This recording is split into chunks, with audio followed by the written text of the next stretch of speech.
Senator Cruz, welcome, and your first question will come from Debbie. God bless the great state of South Carolina. Senator Cruz, back in 2007, Barack Obama said he was running for president to tell the corporate lobbyists that their days of setting the agenda in Washington are over. Well, that obviously has not happened. You've spoken a lot about the so-called Washington cartel. How do you actually overcome its influence if Congress doesn't want to play along?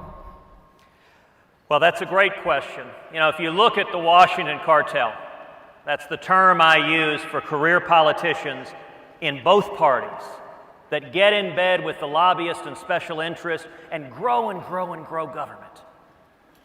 If we're going to break the Washington cartel, the only way to do it is we've got to take it on and we've got to bring power out of Washington and back to the people.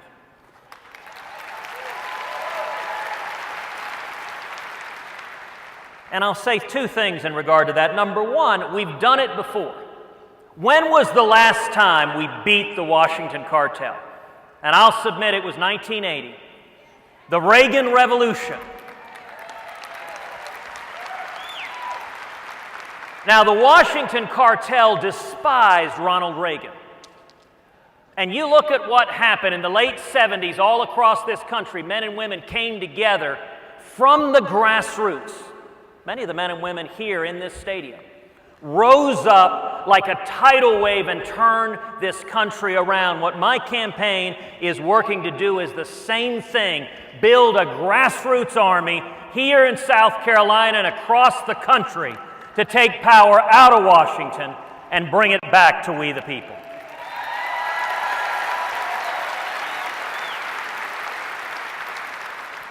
And let me make a final point on this. You know, if you look at the debate stage, whether in California or Cleveland, you see the candidates standing there. Suddenly everyone is standing up to the Washington cartel. Now, I think that's fabulous. They say imitation is the sincerest form of flattery. Have you noticed that the Washington establishment, they tell us over and over again, every time they run as a conservative. They run as one of us. Not a single person on that stage in California said, "I'm a squishy establishment moderate, I stand for nothing." And yet they say, if you're actually one of us, you can't win.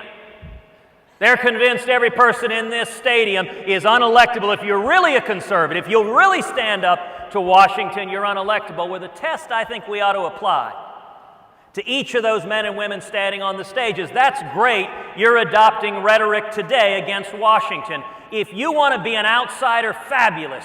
Show me where you've stood and fought against career politicians in both parties.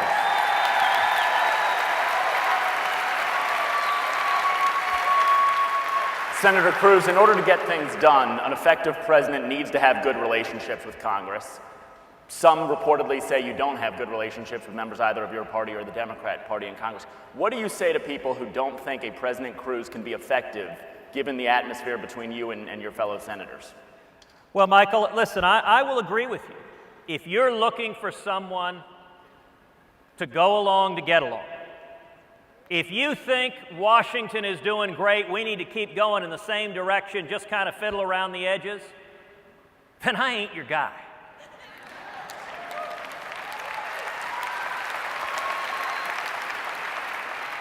But I'm going to suggest to you we've had way too many Republicans whose number one virtue is, I get along great with Democrats.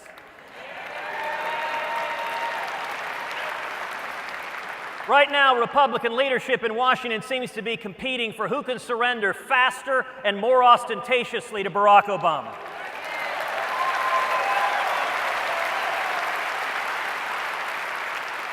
And you know, the premise that an effective president is someone who's bosom buddies with the opposing party, yeah, Freud's going to have a field day with that.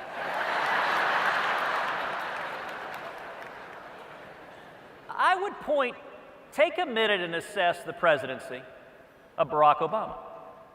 Listen, if you're a leftist, if you actually believe in socialism, if you believe in diminishing America, if you believe in statist control over our lives, Barack Obama has been the most successful leftist president in history.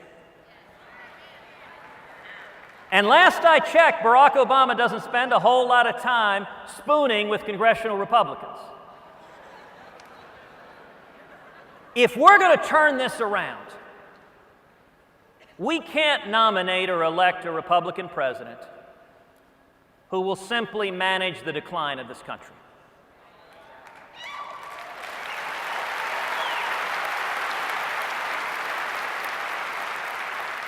Just once, Republicans should nominate a candidate as committed to conservative principles as Barack Obama is to liberal principles.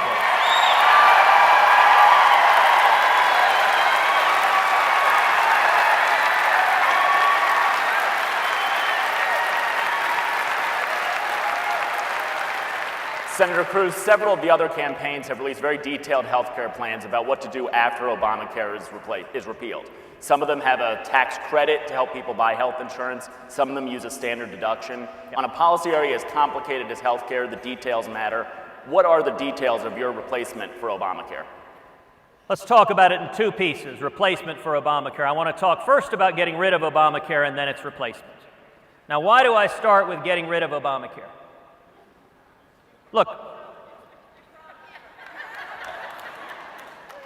we've had 3 elections since Barack Obama was elected. 2 of them, 2010 and 2014, the number one issue was repealing Obamacare, and we won historic tidal wave landmark elections. In between the middle election, 2012, we sought out and nominated the one person on the planet who had actually designed and implemented a plan just like Obamacare. Literally, there are 7 billion people on the face of planet Earth. We could have walked up to anyone, we could have said, "Sir, have you designed and implemented a plan like Obamacare?" "No, you're our guy."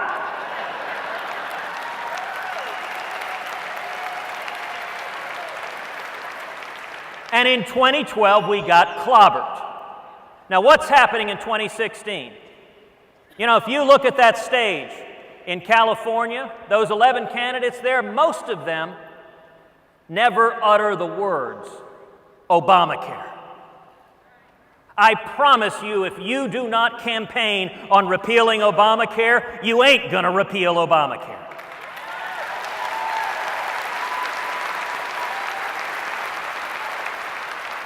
The only way we repeal it is if we take on the Washington cartel. I intend to make 2016 a referendum on repealing every word of Obamacare and adopting a simple flat tax.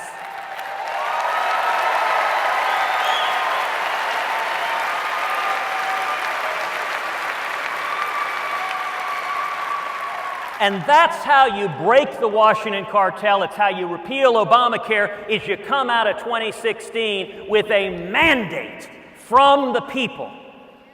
How do you change the incentives of politicians in Washington? You know, there's an old joke that politics is Hollywood for ugly people.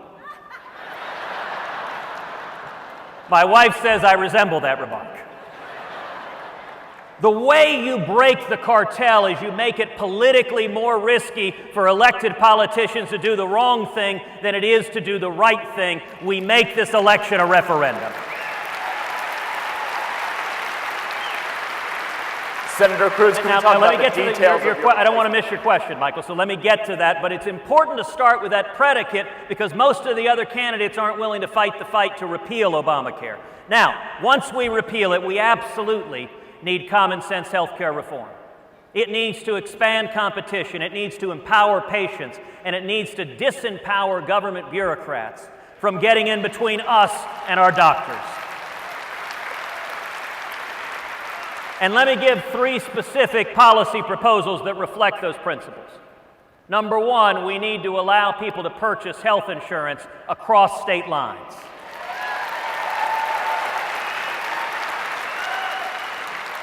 That creates a true 50-state national marketplace. It drives down costs. If you want more access, you want more choice and lower costs. What does Obamacare do? It's less choice and higher costs. Secondly, we need to expand health savings account so people can save in a tax-advantaged way for health care needs. And third, we need to make health insurance portable, so if you lose your job, it goes with you from job to job to job. Senator Cruz, let me ask you specifically about the tax credit proposal that some have put out there. Some conservatives, some Republicans, but think that we need a refundable tax credit to help Americans buy health insurance. Do you support a refundable tax credit as part of a replacement to Obamacare?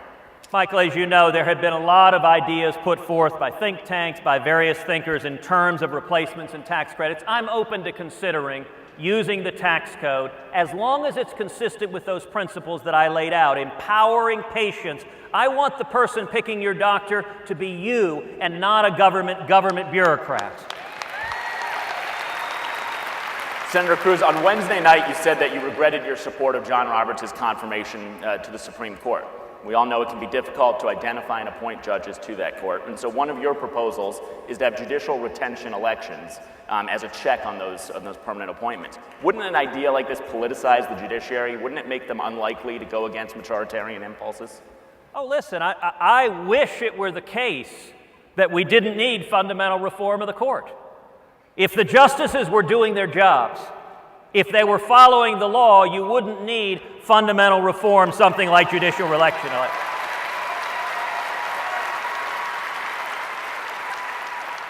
But if you have judges behaving like politicians, making policy decisions that they have no authority under the Constitution to do, then they cannot expect to be exempt from the authority of we the people.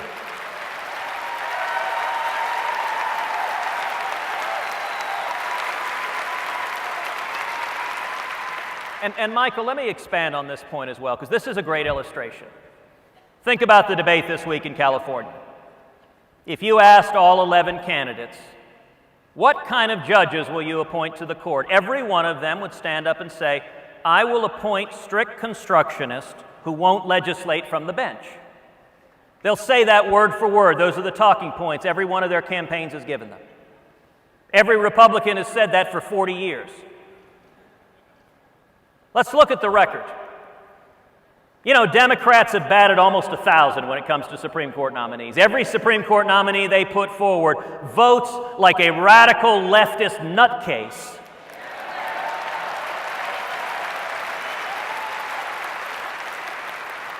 Republicans, we bat about 500.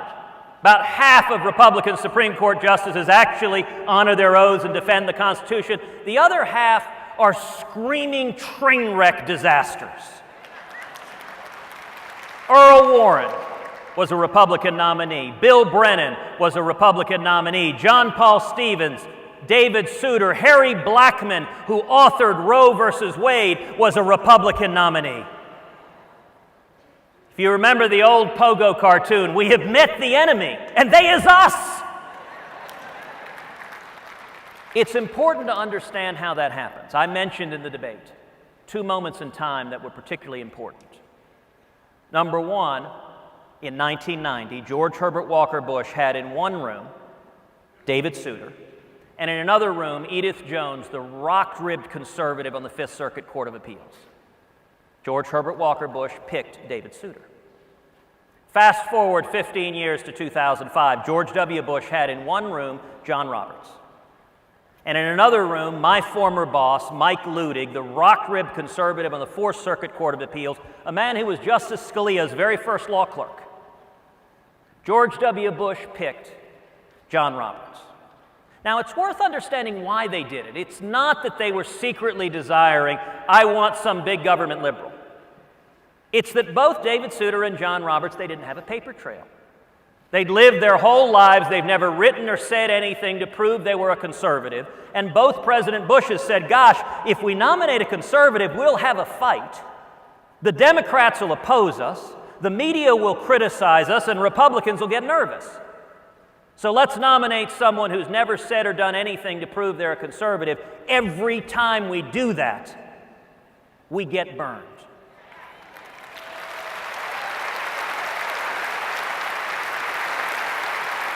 Senator Cruz. And I'm going to suggest to you the difference between me and the other very, very fine men and women who are running for president is when push comes to shove, when it comes to the moment to make the decision, whether it is really taking on Obamacare, whether it is standing up to amnesty, whether it is actually defunding Planned Parenthood, or whether it is standing up and putting a principled conservative jurist on the Supreme Court, the difference between me and the other candidates is that I'm going to do what I told you I would do.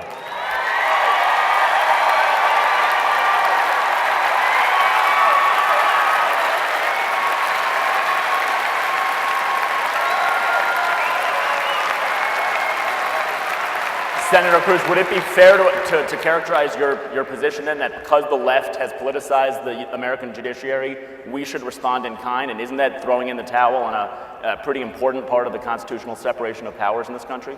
Michael, let's be clear. We shouldn't politicize the judiciary. Let me give an example. I'll give an example of a policy matter I care passionately about. School choice. School choice is the civil rights issue of the 21st century. We ought to be willing to fight and to go into every African American community, every Hispanic community, and say every child in America has a right to a quality education regardless of race, ethnicity, wealth, or zip code.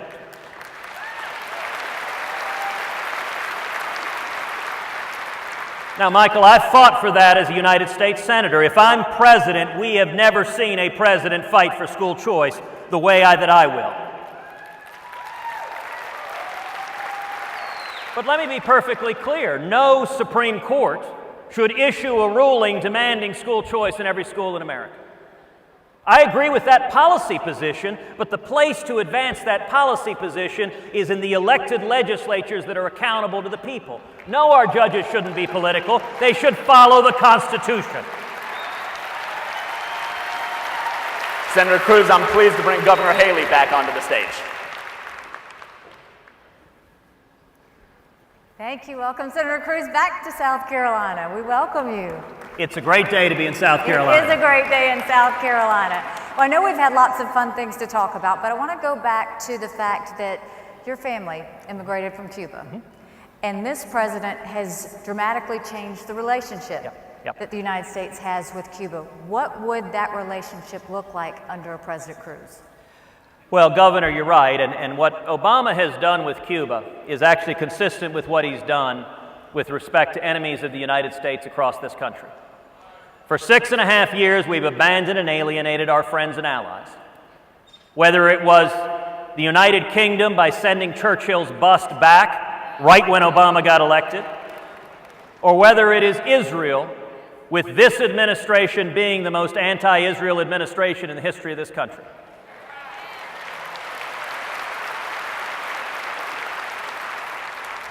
As a foreign minister of a senior ally of ours said to me, it's hard to be friends with America under this president. But at the same time, this president responds to enemies of America with weakness and appeasement, whether it is Putin, whether it is ISIS, whether it is Iran, or whether it is Fidel and Raul Castro in Cuba.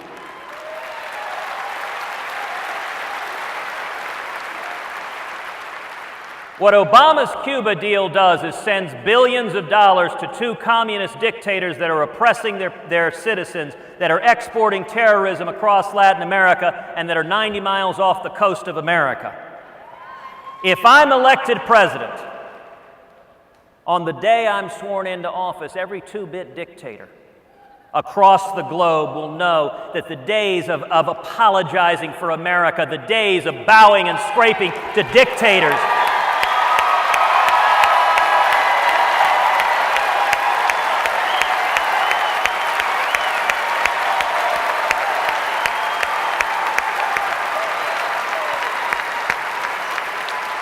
that the days of appeasing radical Islamic terrorists are over.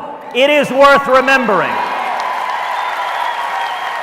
that Iran released our hostages the day Ronald Reagan was sworn into office. And if I'm elected, the world will know America is back.